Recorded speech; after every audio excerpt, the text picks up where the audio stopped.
ఇప్పుడు ఈ శివరావు గారు ఈ విజయ్ కుమార్ వాళ్ళే ఒక పరీక్ష పెట్టుకున్నారు. ఆ పరీక్ష ఏంటంటే ఈ మేరీ సురేష్ అయ్యర్ వీడియోస్ని మేము విశ్లేషించి ఎగ్జామిన్ చేసి ఈవిడ్ని రోడ్డుకు తీసుకొస్తాము, ఈవిడ గురించి మేము అన్ని రీసెర్చ్ చేసి ఇప్పుడు నా మీద రీసెర్చ్ చేయడం వాళ్ళకి ఎగ్జామ్ లాగా పెట్టుకున్నారు అనమాట.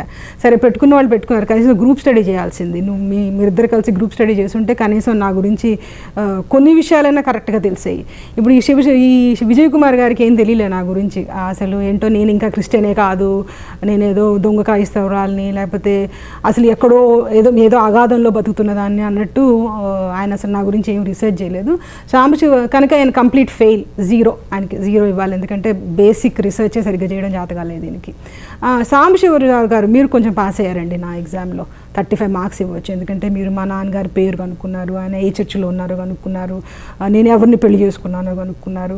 సో కొన్ని విషయాలు కనుక్కున్నారు కనుక మీకు